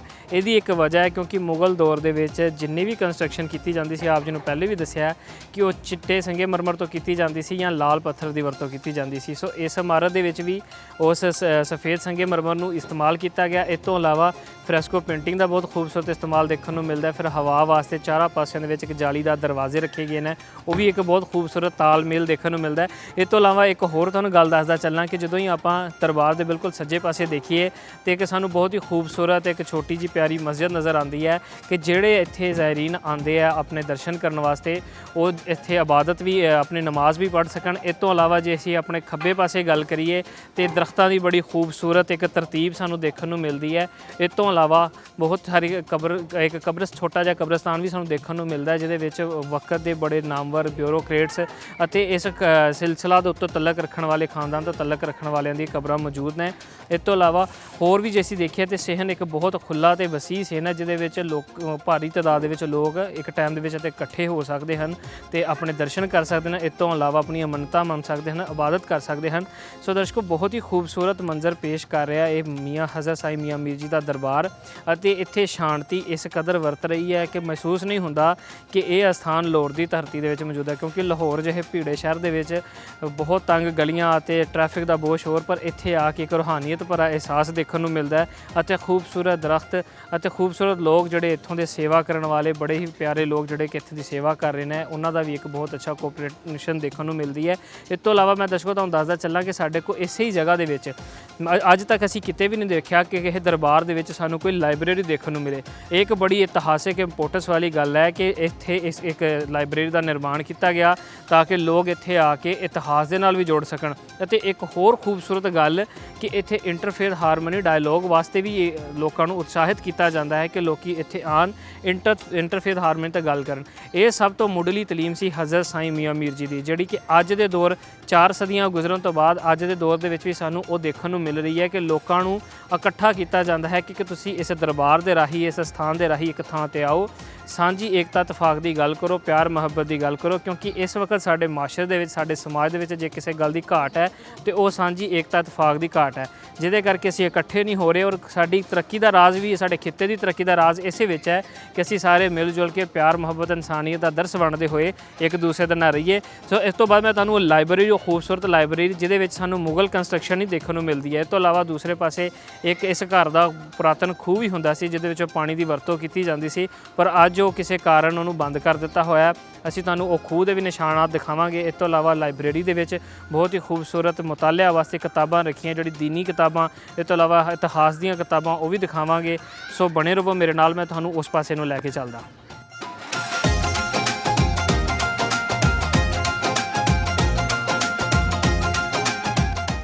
ਹਾਂਜੀ ਦਰਸ਼ਕੋ, ਇਸ ਸਮੇਂ ਮੈਂ ਮੌਜੂਦ ਹਾਂ ਬਹੁਤ ਹੀ ਖੂਬਸੂਰਤ ਤੇ ਪਿਆਰੀ ਉਸ ਇਤਿਹਾਸਿਕ ਥਾਂ ਦੇ ਉੱਤੇ ਜਿੱਥੇ ਲਾਇਬ੍ਰੇਰੀ ਦਾ ਨਿਰਮਾਣ ਕੀਤਾ ਗਿਆ ਹੈ। ਸਭ ਤੋਂ ਪਹਿਲੇ ਤੇ ਮੈਂ ਤੁਹਾਨੂੰ ਉਹ ਖੂਬਸੂਰਤ ਜਗ੍ਹਾ, ਉਹ ਖੂਬਸੂਰਤ ਇੱਟਾਂ ਜਿਹਦੇ ਨਾਲ ਇਹ ਇਮਾਰਤ ਬਣੀ ਹੋਈ ਹੈ ਉਹ ਦਿਖਾਉਣਾ ਚਾਹਾਂਗਾ। ਉਹੀ ਪੁਰਾਤਨ ਇੱਟਾਂ ਜਿਹੜੀਆਂ ਕਿ ਮੁਗਲ ਦੌਰ ਦੇ ਵਿੱਚ ਯੂਜ਼ ਕੀਤੀਆਂ ਜਾਂਦੀਆਂ ਸਨ, ਉਹੀ ਚੂਨੇ ਦਾ ਕੰਮ ਜਿਹੜਾ ਜਿਹਦੇ ਨਾਲ ਇਹਨਾਂ ਇੱਟਾਂ ਨੂੰ ਜੋੜਿਆ ਗਿਆ ਅਤੇ ਇਹਦੀ ਦੀਵਾਰਾਂ ਦੀ ਮੋਟਾਈ ਤੋਂ ਵੀ ਚੈੱਕ ਕਰ ਸਕਦੇ ਹੋ ਕਿ ਇਹ ਉਸੇ ਵੇਲੇ ਦਾ ਕੰਮ ਹੈ। ਇਸ ਤੋਂ ਇਲਾਵਾ ਸਮੇਂ ਦੇ ਨਾਲ ਇਸ ਚੀਜ਼ ਨੂੰ ਰੈਨੋਵੇਟ ਕੀਤਾ ਗਿਆ ਹੈ। ਤੁਸੀਂ ਦੇਖ ਸਕਦੇ ਹੋ ਇੱਥੇ ਫਰੈਸਕੋ ਪੇਂਟਿੰਗ ਜਿਹੜੀ ਹੈਗੀਆਂ ਸਨ ਉਹ ਖਰਾਬ ਹੋ ਗਈਆਂ ਸਨ, ਪਰ ਹੁਣ ਇਹਦੇ ਉੱਤੇ ਦੁਬਾਰਾ ਉਹੀ ਉਹਨਾਂ ਨੂੰ ਕਾਪੀ ਕਰਨ ਦੀ ਕੋਸ਼ਿਸ਼ ਕੀਤੀ ਗਈ ਹੈ ਅਤੇ ਇਹਦੀ ਸਫਾਈ, ਇਹਦੀ ਖੂਬਸੂਰਤੀ ਦਾ ਖਾਸਾ ਧਿਆਨ ਦਿੱਤਾ ਗਿਆ। ਇਸ ਤੋਂ ਇਲਾਵਾ ਦੇਖਿਆ ਜਾਏ ਤੇ ਬਹੁਤ ਹੀ ਖੂਬਸੂਰਤ ਜਿਹੜੇ ਬਲਬ ਹੈ ਉਹ ਵੀ ਲਾਏ ਗਏ ਆ ਤਾਂ ਕਿ ਜਿਹੜੇ ਇੱਥੇ ਆਉਣ ਲੋਕ ਉਹ ਆਸਾਨੀ ਨਾਲ ਇੱਥੇ ਪੜ੍ਹ ਸਕਣ। ਅਤੇ ਬਹੁਤ ਹੀ ਖੂਬਸੂਰਤ ਮਾਹੌਲ ਨੂੰ ਠੰਡਾ ਰੱਖਣ ਵਾਸਤੇ ਇਹਦੇ ਸਾਈਡ ਤੇ ਏਸੀ ਵੀ ਲਾਏ ਹੋਏ ਹਨ। ਅਤੇ ਬਹੁਤ ਹੀ ਵਧੀਆ ਗੱਲ ਜਿਹੜੀ ਕਿ ਲਾਇਬ੍ਰੇਰੀ ਦੇ ਅੰਦਰ, ਔਰ ਸਭ ਤੋਂ ਮਜ਼ੇ ਦੀ ਗੱਲ ਇਹ ਹੈ ਕਿ ਇਸ ਦਰਬਾਰ ਦੇ ਅੰਦਰ ਇਸ ਲਾਇਬ੍ਰੇਰੀ ਦਾ ਮੌਜੂਦ ਹੋਣਾ ਇੱਕ ਬਹੁਤ ਵੱਡਾ ਤਾਜੁਬ ਦੀ ਗੱਲ ਹੈ। ਇੱਧਰ ਮੈਂ ਤੁਹਾਨੂੰ ਕਿਤਾਬਾਂ ਦੀ ਕਲੈਕਸ਼ਨ ਦਿਖਾਉਣਾ ਚਾਹਾਂਗਾ ਕਿ ਤੁਸੀਂ ਦੇਖ ਸਕਦੇ ਹੋ ਉੱਤੇ ਕੁਰਾਨ ਸ਼ਰੀਫ ਦੇ ਬਾਰੇ ਜਿਹੜੀਆਂ ਕਿਤਾਬਾਂ ਉਹਨਾਂ ਦੇ ਤਰਜਮਾ ਉਹ ਕਿਤਾਬਾਂ ਰੱਖੀਆਂ ਹੋਈਆਂ ਹਨ। ਥੱਲੇ ਜੇ ਦੇਖੀਏ ਤੇ ਅਹਦੀਸ ਮੁਬਾਰਕ ਉਹਨਾਂ ਦੀਆਂ ਜਿਹੜੀਆਂ ਕਿਤਾਬਾਂ ਉਹ ਸਾਨੂੰ ਦੇਖਣ ਨੂੰ ਮਿਲਦੀਆਂ ਹਨ। ਉਸ ਤੋਂ ਇਲਾਵਾ ਹੋਰ ਜਿਹੜੀਆਂ ਲਿਟਰੇਚਰ ਦੀਆਂ ਥੱਲੇ ਕਿਤਾਬਾਂ ਉਹ ਵੀ ਸਾਨੂੰ ਦੇਖਣ ਨੂੰ ਮਿਲ ਰਹੀਆਂ। ਆਪਾਂ ਦੂਜੇ ਸੈਕਸ਼ਨ ਦੇ ਵਿੱਚ ਆਈਏ ਤੇ ਇੱਥੇ ਵੀ ਸਾਨੂੰ ਦੀਨੀ ਕਿਤਾਬਾਂ ਦਾ ਇੱਕ ਬਹੁਤ ਹੀ ਹਿਊਜ ਕਲੈਕਸ਼ਨ ਦੇਖਣ ਨੂੰ ਮਿਲਦੀ ਹੈ ਅਤੇ ਬਹੁਤ ਹੀ ਖੂਬਸੂਰਤ ਤਰੀਕੇ ਨਾਲ ਮਿਹਰਾਬੀ ਸ਼ਕਲ ਦੇ ਵਿੱਚ ਇਹਦੇ ਜਿਹੜੇ ਸ਼ੈਲਫ ਬਣਾਏ ਉਹਦੇ ਵਿੱਚ ਇਹਨਾਂ ਨੂੰ ਰੱਖਿਆ ਗਿਆ। ਅੱਗੇ ਸਾਹਮਣੇ ਖੂਬਸੂਰਤ ਟੇਬਲ ਨੇ ਜਿਹਦੇ ਉੱਤੇ ਲੋਕ ਬਹਿ ਕੇ ਆਸਾਨੀ ਦੇ ਨਾਲ ਪੜ੍ਹ ਸਕਦੇ ਆ। ਇੱਕ ਜਿਹੜੀ ਸੋਹਣੀ ਗੱਲ ਮੈਂ ਤੁਹਾਨੂੰ ਦਿਖਾਉਣਾ ਚਾਹਾਂਗਾ, ਇਹ ਗੱਲ ਇੰਟਰਫੇਥ ਹਾਰਮਨੀ ਡਾਇਲੋਗ ਟੇਬਲ, ਕਿ ਇਹ ਉਹ ਟੇਬਲ ਹੈ ਜਿੱਥੇ ਸਾਂਝੀ ਏਕਤਾ, ਇਤਫਾਕ, ਪਿਆਰ ਮੁਹੱਬਤ ਦੀ ਗੱਲ ਹੁੰਦੀ ਹੈ। ਉਹ ਜੋ ਕਿ ਇਸ ਦਰਬਾਰ ਦੇ ਰਾਹੀਂ ਇੱਕ ਬਹੁਤ ਹੀ ਉੱਚਾ, ਇੱਕ ਵੱਡਾ ਪੈਗਾਮ ਹੈ ਜਿਹੜੀ ਕਿ ਸਾਰੀ ਇਨਸਾਨੀਅਤ ਨੂੰ ਜਾਂਦਾ ਹੈ ਕਿ ਇੱਥੇ ਇਨਸਾਨੀਅਤ ਦੀ ਭਲਾਈ, ਇਨਸਾਨੀਅਤ ਦੇ ਵਾਸਤੇ ਕੰਮ ਕੀਤਾ ਜਾਂਦਾ ਹੈ। ਇੱਥੇ ਵੀ ਆਪਾਂ ਜੇਕਰ ਦੇਖੀਏ ਤਾਂ ਸਾਨੂੰ ਹਵਾਲਾ ਜਾਤੀ ਉਸ ਮਿਲਦਾ ਹੈ ਕਿ ਜ਼ਿੰਦਗੀ ਦੇ ਵਿੱਚ ਉਹਨਾਂ ਦੀ ਜ਼ਿੰਦਗੀ ਦੇ ਬਾਰੇ। ਇਸ ਤੋਂ ਇਲਾਵਾ ਹਜ਼ਰਤ ਸਾਈਂ ਮੀਆਂ ਮੀਰ ਜੀ ਕਾਰਨਰ ਹੈ ਜਿਹਦੇ ਵਿੱਚ ਹਜ਼ਰਤ ਸਾਈਂ ਮੀਆਂ ਮੀਰ ਜੀ ਦੀ ਜ਼ਿੰਦਗੀ ਦੇ ਬਾਰੇ ਲੋਕਾਂ ਨੇ ਕੀ ਲਿਖਿਆ, ਉਹਨਾਂ ਦੀ ਜ਼ਿੰਦਗੀ ਦੇ ਬਾਰੇ, ਉਹ ਸਾਨੂੰ ਇੱਥੋਂ ਦੇਖਣ ਨੂੰ ਮਿਲਦਾ ਹੈ। ਤਸੱਵੁਫ, ਰੱਬ ਦੇ ਨਾਲ ਇਸ਼ਕ ਮੁਹੱਬਤ ਦੀਆਂ ਗੱਲਾਂ ਵਾਸਤੇ ਇਹ ਸੈਕਸ਼ਨ ਬਣਾਇਆ ਗਿਆ ਜਿਹਦੇ ਵਿੱਚ ਬਹੁਤ ਹੀ ਖੂਬਸੂਰਤ ਲਿਟਰੇਚਰ ਨੂੰ ਸਾਂਭ ਕੇ ਰੱਖਿਆ ਗਿਆ। ਇਸ ਤੋਂ ਬਾਅਦ ਜੇ ਆਖੀਰਲੇ ਹੀ ਸਾਈਡ ਤੇ ਆ ਕੇ ਦੇਖੀਏ ਤੇ ਇੱਥੇ ਵੀ ਬਾਇਓਗ੍ਰਾਫੀ ਦੀਆਂ ਕਿਤਾਬਾਂ ਉੱਤੇ ਸਾਨੂੰ ਦੇਖਣ ਨੂੰ ਮਿਲਦੀਆਂ। ਥੱਲੇ ਇੱਕ ਮੁਤਫਰਕ ਜਿਹੜੀਆਂ ਕਿਤਾਬਾਂ ਉਹ ਦੇਖਣ ਨੂੰ ਮਿਲਦੀਆਂ। ਫਿਰ ਹਿਸਟਰੀ ਦੇ ਰਿਲੇਟਡ ਵੀ ਸਾਨੂੰ ਇੱਥੇ ਖੂਬਸੂਰਤ ਕਿਤਾਬਾਂ ਦੇਖਣ ਨੂੰ ਮਿਲਦੀਆਂ।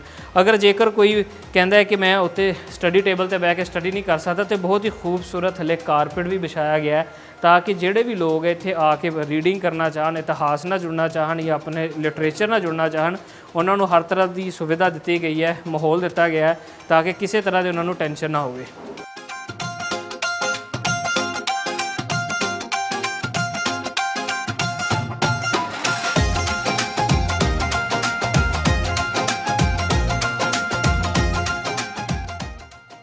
ਹਾਂਜੀ ਦਰਸ਼ਕੋ, ਮੈਂ ਤੁਹਾਨੂੰ ਇੱਕ ਖੂਬਸੂਰਤ ਲਾਇਬ੍ਰੇਰੀ ਦਾ ਵਿਜ਼ਿਟ ਕਰਵਾ ਰਿਹਾ ਸੀ ਜਿਹੜਾ ਕਿ ਹਜ਼ਰਤ ਸਾਈਂ ਮੀਆਂ ਮੀਰ ਜੀ ਦੇ ਦਰਬਾਰ ਦੇ ਅੰਦਰ ਹੀ ਸਥਿਤ ਹੈ ਤੇ ਬਹੁਤ ਖੂਬਸੂਰਤੀ ਦੇ ਨਾਲ ਇਹਦਾ ਕੰਮ ਕੀਤਾ ਗਿਆ ਔਰ ਤੇ ਇਹਦੇ ਕੰਮ ਦੇ ਵਿੱਚ ਜਿਹੜੀ ਬੁਨਿਆਦੀ ਕਿਰਦਾਰ ਅਦਾ ਕੀਤਾ ਜਾ ਰਿਹਾ ਉਹ ਵਾਲ ਸਿਟੀ ਆਫ ਲਾਹੌਰ ਅਥਾਰਟੀ ਦੀ ਤਰਫੋਂ ਅਤੇ ਮਹਿਕਮਾ ਔਕਾਫ ਦੀ ਮਦਦ ਦੇ ਨਾਲ ਇਹਦਾ ਕੰਮ ਕੀਤਾ ਜਾ ਰਿਹਾ। ਅੱਛਾ ਦਰਸ਼ਕੋ, ਇਹਦੇ ਵਿੱਚ ਅਸੀਂ ਗੱਲ ਦੇਖੀ ਇੰਟਰਫੇਥ ਹਾਰਮਨੀ ਡਾਇਲੋਗ ਦੀ ਤੇ ਉਹਦੇ ਤੋਂ ਹੀ ਮੈਨੂੰ ਇੱਕ ਬਹੁਤ ਹੀ ਸੋਹਣੀ ਸਟੋਰੀ ਅਤੇ ਗੱਲ ਯਾਦ ਆਈ ਹੈ ਜਿਹੜੀ ਮੈਂ ਆਪ ਜੀ ਦੇ ਨਾਲ ਸਾਂਝੀ ਕਰਨਾ ਚਾਹਾਂਗਾ ਕਿ ਜਿਹੜੀ ਕਿ ਇੱਕ ਬਹੁਤ ਹੀ ਵੱਡੀ ਮਿਸਾਲ ਹੈ ਇੰਟਰਫੇਥ ਹਾਰਮਨੀ ਦੀ, ਜੋ ਕਿ ਹਜ਼ਰਤ ਸਾਈਂ ਮੀਆਂ ਮੀਰ ਜੀ ਦੀ ਜ਼ਿੰਦਗੀ ਤੋਂ ਮਿਲਦੀ ਹੈ। ਇਹਦੀ ਮਿਸਾਲ ਮੈਂ ਤੁਹਾਨੂੰ ਇੱਦਾਂ ਦੇਣਾ ਚਾਹਾਂਗਾ ਕਿ ਸਿੱਖ ਧਰਮ ਦੇ 5ਵੇਂ ਗੁਰੂ ਅਰਜਨ ਦੇਵ ਜੀ ਮਹਾਰਾਜ ਜੀ ਦਾ ਬਹੁਤ ਹੀ ਇੱਕ ਯਾਰਾਨਾ ਸੀਗਾ ਹਜ਼ਰਤ ਸਾਈਂ ਮੀਆਂ ਮੀਰ ਜੀ ਦੇ ਨਾਲ, ਕਿਉਂਕਿ ਉਹ ਵੀ ਉਸੇ ਸਮੇਂ ਦੇ ਵਿੱਚ ਰਹੇ ਸਨ ਤੇ ਇੱਕ ਬਹੁਤ ਹੀ ਖੂਬਸੂਰਤ ਪਿਆਰ ਮੁਹੱਬਤ ਦਾ ਰਿਸ਼ਤਾ ਆਪਸ ਦੇ ਵਿੱਚ ਬਣਿਆ ਹੋਇਆ ਸੀ। ਇਸ ਰਿਸ਼ਤੇ ਦੀ ਮੈਂ ਤੁਹਾਨੂੰ ਮਿਸਾਲ ਇੱਦਾਂ ਦਿਆਂਗਾ ਕਿ ਜਦੋਂ ਗੋਲਡਨ ਟੈਂਪਲ ਹਰਮੰਦਰ ਸਾਹਿਬ ਗੁਰਦੁਆਰਾ ਅਸੀਂ ਦੇਖਦੇ ਹਾਂ ਕਿ ਉਹਦਾ ਨੀਂਹ ਪੱਥਰ ਵੀ ਹਜ਼ਰਤ ਸਾਈਂ ਮੀਆਂ ਮੀਰ ਜੀ ਪਾਸੋਂ ਰਖਵਾਇਆ ਗਿਆ ਔਰ ਇਹ ਇੱਕ ਬਹੁਤ ਵੱਡੀ ਗੱਲ ਹੈ ਕਿ ਇੰਟਰਫੇਥ ਹਾਰਮਨੀ ਦਾ ਇੱਕ ਐਡਾ ਵੱਡਾ ਦਰਸ ਸਾਨੂੰ ਇੱਕ ਐਡਾ ਵੱਡਾ ਸਬਕ ਜਿਹੜਾ ਉਹਨਾਂ ਦੀ ਜ਼ਿੰਦਗੀ ਤੋਂ ਦੇਖਣ ਨੂੰ ਮਿਲਦਾ ਹੈ ਕਿ ਕਿਸ ਕਦਰ ਉਹਨਾਂ ਸੂਫੀਆ ਕਰਾਮ ਦਾ ਆਪਸ ਦੇ ਵਿੱਚ ਪਿਆਰ ਮੁਹੱਬਤ ਤੇ ਸਾਂਝੀ ਏਕਤਾ ਇਤਫਾਕ ਰਹੀ ਹੋਏਗੀ ਕਿ ਇੱਕ ਦੂਜੇ ਧਰਮ ਦੇ ਜਿਹੜੇ ਆਗੂ ਹਨ, ਗੁਰੂ ਸਾਹਿਬ ਹਨ, ਉਹ ਆਪਣੇ ਜਿਹੜੇ ਪਵਿੱਤਰ ਸਥਾਨ ਆ ਉਹਦਾ ਨੀਂਹ ਪੱਥਰ ਹਜ਼ਰਤ ਸਾਈਂ ਮੀਆਂ ਮੀਰ ਜੀ ਪਾਸੋਂ ਰਖਵਾ ਰਹੇ ਹਨ ਅਤੇ ਇਹ ਇੱਕ ਪਿਆਰ ਮੁਹੱਬਤ ਦੋਸਤੀ ਦੀ ਅਲਾਮਤ ਹੈ ਜਿਹਦੀ ਮਿਸਾਲ ਸਾਨੂੰ ਹਜ਼ਰਤ ਸਾਈਂ ਮੀਆਂ ਮੀਰ ਜੀ ਦੀ ਜ਼ਿੰਦਗੀ ਤੋਂ ਮਿਲਦੀ ਹੈ ਅਤੇ ਅੱਜ ਵੀ ਜਿਹੜੀ ਉਹਨਾਂ ਦੇ ਦਰ ਦੇ ਉੱਤੋਂ ਸਾਨੂੰ ਇੰਟਰਫੇਥ ਹਾਰਮਨੀ ਦੀ ਗੱਲ ਦੇਖਣ ਨੂੰ ਮਿਲ ਰਹੀ ਹੈ। ਇਹ ਅੱਜ ਦੀ ਨਹੀਂ, ਉਹ 4 ਸਦੀਆਂ ਪੁਰਾਣੀ ਉਹ ਗੱਲ, ਉਹ ਪਿਆਰ ਮੁਹੱਬਤ ਚੱਲਦੀ ਆ ਰਹੀ ਹੈ। ਇਸ ਤੋਂ ਇਲਾਵਾ ਜੇ ਗੱਲ ਕਰੀਏ ਤਾਂ ਬਹੁਤ ਹੀ ਤਾਦਾਦ ਦੇ ਵਿੱਚ, ਵੱਡੀ ਤਾਦਾਦ ਦੇ ਵਿੱਚ ਸਿੱਖ ਯਾਤਰੀ ਵੀ ਇਸ ਸਥਾਨ ਦੇ ਉੱਤੇ ਆਉਂਦੇ ਹਨ ਤੇ ਆਪਣੀ ਚੜਾਵਾ ਚੜਾਉਂਦੇ ਹਨ ਅਤੇ ਉਹ ਸਾਰੀ ਜਿਹੜਾ ਰਿਸਪੈਕਟ ਗੁਰੂ ਸਾਹਿਬ ਜੀ ਨੇ ਹਜ਼ਰਤ ਸਾਈਂ ਮੀਆਂ ਮੀਰ ਜੀ ਨੂੰ ਬਖਸ਼ੀ, ਉਸੇ ਹੀ ਰਿਸਪੈਕਟ ਨਾਲ ਹਜ਼ਰਤ ਸਾਈਂ ਮੀਆਂ ਮੀਰ ਜੀ ਨੂੰ ਯਾਦ ਕਰਦੇ ਹਨ ਤੇ ਉਹਨਾਂ ਦੇ ਦੱਸੇ ਹੋਏ ਪੂਰਨੇ ਉਹੀ ਗੱਲਾਂ ਜਿਹੜੀਆਂ ਕਿ ਪੀਰਾਂ ਫਕੀਰਾਂ ਦੀਆਂ ਸੇਮ ਹੁੰਦੀਆਂ, ਜਿਹਦੇ ਵਿੱਚ ਪਿਆਰ ਮੁਹੱਬਤ ਇਨਸਾਨੀਅਤ ਦੀ ਗੱਲ ਕੀਤੀ ਜਾਂਦੀ ਹੈ ਤੇ ਰੱਬ ਦੇ ਨਾਲ ਜੁੜਨ ਦੀ ਗੱਲ ਕੀਤੀ ਜਾਂਦੀ ਹੈ, ਜੋ ਕਿ ਜਿੰਨੇ ਵੀ ਅਸੀਂ ਪੀਰ ਫਕੀਰ ਦੇਖਦੇ ਹਾਂ, ਜਿੰਨੇ ਵਲੀ ਅੱਲਾ ਜਾਂ ਨਬੀ ਪੈਗੰਬਰ ਹਜ਼ਾਤ ਉਹਨਾਂ ਨੂੰ ਦੇਖਦੇ ਹਾਂ ਤੇ ਉਹਨਾਂ ਦੀ ਜ਼ਿੰਦਗੀ ਤੋਂ ਇਹੀ ਸਾਨੂੰ ਦਰਸ ਮਿਲਦਾ ਹੈ। ਅਤੇ ਆਪਣੇ ਚੈਨਲ ਦੇ ਰਾਹੀਂ ਵੀ ਅਸੀਂ ਆਪਣੀ ਆਡੀਅנס ਨੂੰ, ਆਪਣੇ ਦਰਸ਼ਕਾਂ ਨੂੰ ਇਹੀ ਮੈਸੇਜ ਦੇਣਾ ਚਾਹਾਂਗੇ ਕਿ ਪਿਆਰ ਮੁਹੱਬਤ ਸਾਂਝੀ ਏਕਤਾ ਇਤਫਾਕ ਦੇ ਨਾਲ ਹੀ ਜ਼ਿੰਦਗੀ ਵਧੀਆ ਗੁਜ਼ਾਰੀ ਜਾ ਸਕਦੀ ਹੈ। ਇਸ ਤੋਂ ਇਲਾਵਾ ਜਿਹੜੀ ਮੈਂ ਆਪ ਜੀ ਨਾਲ ਗੱਲ ਕੀਤੀ ਸੀ ਉਹ ਦਰਖਤਾਂ ਦੇ ਬਾਰੇ ਤੇ ਕਬਰਿਸਤਾਨ ਦੇ ਬਾਰੇ, ਉਧਰਲੇ ਪਾਸੇ ਨੂੰ ਅਸੀਂ ਮੂਵ ਹੁੰਦੇ ਹਾਂ ਤੇ ਮੈਂ ਤੁਹਾਨੂੰ ਉਧਰ ਵੀ ਲੈ ਕੇ ਚੱਲਦਾ ਅਤੇ ਦਿਖਾਉਣਾ ਕਿ ਕਿਹੜੇ ਜਿਹੜੇ ਨਾਮਵਰ ਨੇ ਜਿਨ੍ਹਾਂ ਦੀਆਂ ਇੱਥੇ ਕਬਰਾਂ ਮੌਜੂਦ ਨੇ ਅਤੇ ਉਹ ਜਿਹੜੇ ਸਿਲਸਿਲਾ ਜਿਹੜਾ ਇੱਕ ਪਰਿਵਾਰ ਦਾ ਸਿਲਸਿਲਾ ਚੱਲਿਆ ਆ ਰਿਹਾ ਉਹਨਾਂ ਦੀਆਂ ਇੱਥੇ ਕਬਰਾਂ ਮੌਜੂਦ ਹੈ ਅਤੇ ਬਹੁਤ ਹੀ ਖੂਬਸੂਰਤ ਢੰਗ ਦੇ ਨਾਲ ਇਹਨਾਂ ਨੂੰ ਵੀ ਸੰਭਾਲ ਕੇ ਰੱਖਿਆ ਹੋਇਆ। ਦੇਖ ਸਕਦੇ ਹੋ ਕਿ ਇੱਕ ਖੂਬਸੂਰਤ ਤਰੀਕੇ ਨਾਲ ਪਿੱਛੇ ਨਜ਼ਰ ਆ ਰਿਹਾ। ਦਰਸ਼ਕੋ, ਫਕੀਰਾਂ ਦਾ ਦਰ ਹੋਵੇ ਅਤੇ ਉੱਥੇ ਲੰਗਰ ਦੀ ਪ੍ਰਥਾ ਨਾ ਹੋਵੇ ਇਹ ਅਸੀਂ ਨਹੀਂ ਮੰਨਦੇ। ਤੁਸੀਂ ਮੇਰੇ ਪਿੱਛੇ ਦੇਖ ਸਕਦੇ ਹੋ ਕਿ ਇੱਥੇ ਗਰੀਬਾਂ ਨੂੰ ਲੰਗਰ ਛਕਾਉਣ ਵਾਸਤੇ ਉਹਨਾਂ ਦੇ ਸ਼ਾਮ ਦੇ ਲੰਗਰ ਦਾ ਪ੍ਰਬੰਧ ਕੀਤਾ ਜਾ ਰਿਹਾ। ਇਸ ਤੋਂ ਇਲਾਵਾ ਜਿਹੜੀ ਕਿ ਮੈਂ ਆਪ ਜੀ ਨਾਲ ਖੂਹ ਦੀ ਗੱਲ ਕੀਤੀ ਸੀ, ਮੈਂ ਤੁਹਾਨੂੰ ਦਿਖਾਉਂਦਾ ਚੱਲਾਂ ਕਿ ਪ੍ਰੋਪਰ ਆਪਾਂ ਖੂਹ ਤਾਂ ਨਹੀਂ ਦਿਖਾ ਸਕਦੇ ਪਰ ਉਹ ਨਿਸ਼ਾਨ ਅਸੀਂ ਤੁਹਾਨੂੰ ਦਿਖਾਉਣਾ ਚਾਹਾਂਗੇ ਕਿ ਇਹ ਉਹ ਸਥਾਨ ਹੈ, ਉਹ ਜਗ੍ਹਾ ਹੈਗੀ ਹੈ, ਇਹ ਬਿਲਕੁਲ ਹੈ ਇਹ ਸਰਕਲ ਦੇ ਵਿੱਚ ਜਿੱਥੇ ਉਹ ਖੂਹ ਸੀਗਾ, ਇਸ ਘਰ ਦਾ ਖੂਹ ਜਿੱਥੋਂ ਪਾਣੀ ਦੀ ਵਰਤੋਂ ਹੁੰਦੀ ਸੀ। ਸੋ ਵਕਤ ਦੇ ਨਾਲ ਜਿਵੇਂ ਕਿ ਸਿਸਟਮ ਜਦੀਦ ਹੁੰਦਾ ਗਿਆ, ਮੋਟਰਾਂ ਦੇ ਸਿਸਟਮ, ਬੱਤੀ ਦਾ ਸਿਸਟਮ ਆ ਗਿਆ, ਫਿਰ ਇਹਨਾਂ ਖੂਹਾਂ ਦੀ ਇੰਨੀ ਇੰਪੋਰਟੈਂਸ ਨਹੀਂ ਰਹੀ ਤੇ ਵਕਤ ਦੇ ਨਾਲ ਹਾਲਾਤ ਵੀ ਥੋੜ੍ਹੇ ਇਹੋ ਜਿਹੇ ਸੀ ਕਿ ਇਹਨਾਂ ਨੂੰ ਪੂਰਨਾ ਪਿਆ। ਸੋ ਇਹ ਖੂਹ ਨੂੰ ਪੂਰ ਦਿੱਤਾ ਗਿਆ। ਮਿੱਤਰ ਪਿਆਰਿਓ, ਅੱਜ ਤੁਸੀਂ ਮੇਰੇ ਨਾਲ ਹਜ਼ਰਤ ਸਾਈਂ ਮੀਆਂ ਮੀਰ ਜੀ ਦੇ ਦਰਬਾਰ ਦੇ ਦਰਸ਼ਨ ਕੀਤੇ, ਉਹਨਾਂ ਦੀ ਜ਼ਿੰਦਗੀ ਤੋਂ ਸਾਨੂੰ ਕੀ ਸਿੱਖਣ ਨੂੰ ਮਿਲਦਾ ਹੈ, ਇਤਿਹਾਸ ਦੇ ਬਾਰੇ ਜਾਣਿਆ ਅਤੇ ਕਿੰਨੀ ਖੂਬਸੂਰਤੀ ਦੇ ਨਾਲ ਉਹਨਾਂ ਦੇ ਇਸ ਦਰ ਨੂੰ ਸਾਂਭ ਕੇ ਰੱਖਿਆ ਗਿਆ ਤੇ ਆਉਣ ਵਾਲਿਆਂ ਵਾਸਤੇ ਇੱਕ ਖੁੱਲ੍ਹਾ ਸੱਦਾ, ਖੁੱਲ੍ਹਾ ਵੈਲਕਮ ਹੈ ਕਿ ਉੱਥੇ ਆ ਕੇ ਦਰਸ਼ਨ ਕਰ ਸਕਦੇ ਹਨ, ਆਪਣੇ ਮਨ ਦੀਆਂ ਮੁਰਾਦਾਂ ਪੂਰੀਆਂ ਕਰ ਸਕਦੇ ਹਨ। ਸੋ ਇਹ ਸਾਰੀਆਂ ਚੀਜ਼ਾਂ ਅੱਜ ਤੁਸੀਂ ਸਾਡੇ ਨਾਲ ਐਕਸਪਲੋਰ ਕੀਤੀਆਂ। ਉਮੀਦ ਕਰਦੇ ਹਾਂ ਤੁਹਾਨੂੰ ਅੱਜ ਦਾ ਸਾਡਾ ਸ਼ੋਅ ਬਹੁਤ ਵਧੀਆ ਲੱਗਿਆ ਹੋਵੇਗਾ। ਅੱਜ ਦੇ ਵਾਸਤੇ ਆਪਣੇ ਹੋਸਟ ਹਰਭਜਨ ਸਿੰਘ ਨੂੰ ਦਿਓ ਇਜਾਜ਼ਤ। ਦੇਖਦੇ ਰਹੋ ਸਾਡਾ ਪ੍ਰੋਗਰਾਮ। ਸਤਿ ਸ਼੍ਰੀ ਅਕਾਲ। ਚੌਪਾਲ ਟੀਵੀ ਦੇ ਸਹਿਯੋਗ ਦੇ ਨਾਲ ਮਿਲਦੇ ਹਾਂ ਅਗਲੀ ਵਾਰੀ ਕਿਸੇ ਨਵੀਂ ਸਟੋਰੀ ਦੇ ਨਾਲ। ਉਦੋਂ ਤੱਕ ਰੱਬ ਰਾਖਾ। ਸਤਿ ਸ਼੍ਰੀ ਅਕਾਲ।